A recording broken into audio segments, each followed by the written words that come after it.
Hi there guys, this is Tesla and the Gong coming to you with another interesting video. And here we have Richard from Outback Tesla. I'm right now in Darwin. Darwin is the Northern Territory. It is sort of a remote place, not terribly so, but it is for EVs at least. Yep. There are no superchargers here, and we want to know how Richard is faring. Yeah, look, we'd been looking at EVs for a while. Okay. I had an ICE car before. I had a hybrid actually, a Camry hybrid that was sort of getting towards end of life, and I thought, well, what's the next step? Am I going to get a hybrid again? I'd obviously seen some of the Tesla stuff in the media, so I thought, oh, you know, what's all this about? The first thing I thought, living here, like you said, we're quite remote, so our nearest town really is about 330 kilometres away. They're the sorts of distances we drive all the time, so I thought, oh, I probably can't have an electric vehicle, you know. And then I started seeing more about the Teslas and particularly the range of them, you know. They were not didn't have to make the same compromises. I thought, oh, maybe this is possible. So after that, we started doing a lot more research into the car. I've got 4 kids, so we thought, oh well, what can we get that's sort of big enough? And then we stumbled upon the Model X, and probably the same as you, it was definitely a stretch for us to get this car. So we kind of had to, first up, how do we make it happen, and what are the trade-offs, and what's the total cost of ownership of this car? And once you do things like that, it actually stacks up pretty well. Okay, whereabouts did you buy it? So you bought it online. Did it get shipped from Perth, or did it get shipped from Sydney? We went online and ordered, and it was a brand new build. So it got built at the Fremont factory. Then it shipped from the US to I'm pretty sure it came into Brisbane. And then Brisbane put it on a truck and sent it to me here in Darwin. How was your wait period? So how long did you have to wait for it? Were you scared when the car was on the truck and it's coming here? Oh, a little bit I was, So we put the order in, like I said, I think it was sort of maybe October or November. It arrived in Australia in, I think, February. And shipped here, and we got it in the start of March. So a lot of the Tesla delivery experience, you know, you go into the centre and get taken through the car. We didn't get that, so we just did that with a video call over the phone to our delivery guy in Brisbane. Great. Yeah, it was easy. I was a bit nervous when it arrived. I looked around the car everywhere and made sure there's no damage, but it was fun. Is this a head turner or what? It is, and we're probably a bit more shy, so we don't, you know, every time the doors, particularly the Falcon Wing doors, whenever the doors go up, people go like, wow, what's that? And come and have a look. But the plus side is it gives us an opportunity to talk to a lot of people about EVs. Amazingly, a lot of people know about the car already, so they'll actually know quite a bit about it and just want to ask some questions, mainly about owning it in Darwin. There was one recurring comment from multiple people who have seen our car as well, and that was, this is the future, isn't it? This is the future, isn't it? And then I had to like stop them and sort of semi-correct them and said, the future is here. We just have to make the plunge. That's it. That's right. That's brilliant. Yeah, that's true. With regards to the car itself, and how do you charge the car here? Because you don't have a supercharger network. No. And what is your daily drive like? Yeah, so in fact, there's not even any DC chargers in the Northern Territory, so it's all just AC and using chargers. So, so obviously I charge at home. There's a destination charger in a place called the Avenue in town. So, and there's a cafe there. So often we'll go to that cafe and we'll charge up there. And there's a solar powered charging station at the university. Is that right? Yeah. Great. So we'll often charge up there, and I've got a juice booster charger. So I've got that and also the Tesla charger, but I'll often use the juice booster. That's brilliant. And just charge up there. Okay, great. Now, do you have a 3-phase charger here in Darwin, or what's the story like? Yeah, so we have, so the solar powered station at the university is 3-phase. So that's 32 amp 3-phase plugs there. And that's why I got the juice booster. So the juice booster and the 17 kilowatt charger in this car means I can sort of pump in quite a bit of power quite quickly. This is the Charles Darwin University here in Darwin. It's very famous. I really thought they had a DC charger there. But probably it's decommissioned, eh? That's right, yeah. They did have one there previously. I think they're having some maybe maintenance issues with it and decommissioned it. So they moved to 32 amp 3-phase, which is actually, I think, the Tesla Owners Club and Australian Electric Vehicle Association, as their Round Australia Electric Highway contacted them and asked if they'd put in some 32 amp 3-phase plugs. So they did brilliant. that. Yeah, that's brilliant. So it's part of that whole Round Australia network. Great. And are there a lot of EVs here in Darwin? So, I know there are not too many Teslas. How many Teslas are there? So there's one other one. There's one other Model X. It's a 60D. The older version, and we've got the 100D. And that's the only other Tesla I know about. There might be some other. I think there's another few like Nissan Leafs around, the older version of the Nissan Leaf. Any Chevy Bolts or Volts around? No, not that I've seen. No, I think right. that there's only a few full battery electric vehicles. Yeah. That's brilliant. So how does this feel? Exclusivity? Oh, look, I suppose for us it was more about. We wanted to take the plunge ourselves just to sort of see if it could be done. So, you kind of sit and think, could you own an electric vehicle in the Northern Territory? And is it realistic to go on road trips and all those sorts of things? And I suppose you can spend a lot of time wondering about that. And sometimes you get to the point where you go, look, no one's done it yet, so maybe you've got to do it first and see whether it can be done. Absolutely. So let's do it and see. Somebody's got to do it. You are the pioneer here. So that's brilliant. If you think about it that way, you really are. So you're starting to kickstart the EV revolution here in the Northern Territory, so to speak.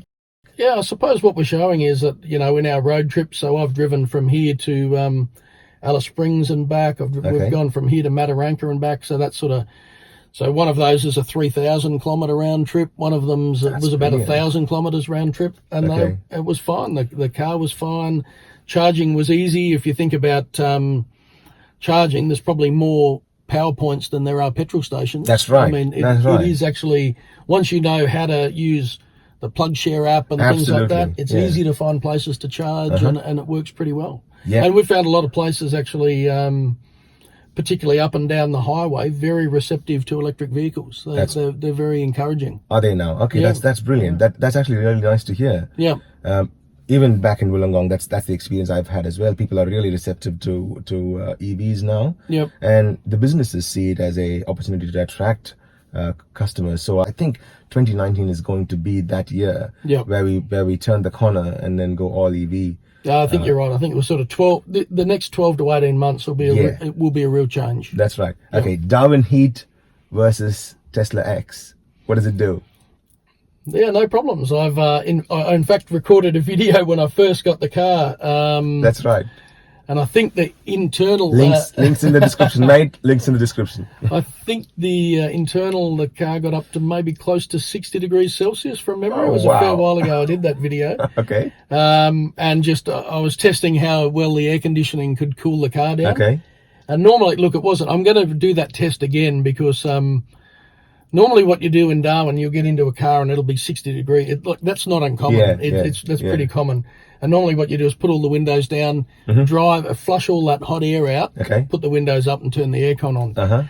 The first test I did was just the aircon. Just could the aircon battle that type of temperature? Okay. And it could. It cooled the car down. It took a while, but it did cool the car down. So I'll do that again. That's brilliant. Yeah. That's amazing to hear. Yeah. Now, So the follow-up question to that was, do you use your app all the time to sort of, to bring the temperature to a reasonable level before you get into the car? That's a great question. Absolutely. So we do that all the time. So if we're at home and we're going shopping, going out for lunch or something like that, I'll always be, probably 20 minutes before we're about to leave, I just jump on the app on my phone, turn on the aircon, and we jump in the car, and that's ready to go. Yeah. That's awesome. Yep. Okay, the next question is, now your Outback experience itself. So you've driven a fair bit. Two parts of the question. One part is, this is an expensive car. So are you worried about scratches and stones? Second one is, how is it to drive in the Outback? Yeah, okay. So look, the thing about stone chips and stuff like that, you do worry about it initially because, like you said, it's an expensive car, and you want, you kind of want it to look its best all the time. And on my Alice Springs trip, I did get a stone chip in the bonnet, and I kind of looked and went, "Oh no!" But then the flip side is, I kind of looked at it and said, "Well, it's a car. It's a car. It's meant to be driven. These things are going to happen. You can't do much about it, and it's pretty normal actually on our big highway drives that stones will flick up. So I suppose getting the first one made me not worry about it so much anymore. You kind of go, oh well. Usually the first one is the one which pains the most, isn't it? Yeah, that's right, true. Yeah. How is it to drive in the Outback? Magnificent. Like, Isn't it? so that trip to Alice Springs, actually, I used autopilot almost all of the way. Okay. So that's a 3,000 kilometre road trip. When I talk about autopilot, I'm always saying to people, excuse me, keep your hands on the wheel and you know, make sure you do it safely. It's not meant to be autonomous driving. It's meant to be driving assist. So I'm always careful to say to people, it doesn't mean that you sit back and have a snooze or anything. You need to pay attention. But you definitely do arrive more refreshed because you haven't been having to physically drive the car the whole way. That's right. So that Alice Springs trip was 3,000 Ks round. I reckon I drove the car about 50 of those kilometres. That's right. And then we just lead up to version 9. So ever since version 9 came up, I find the autopilot is far superior now. Oh, yes. It's definitely better. What is your experience with version 9? Yeah, I totally agree. Like, it's getting better all the time. I think when I first got the car, which was in March, I found autopilot a little bit twitchy. That's right. And probably didn't trust it very much. That's might be too strong to say, but I was always quite wary. Certainly as the versions have gone on, it's got better and better. And on that Alice Springs trip, you know, it did a great job. I didn't have to take control at all.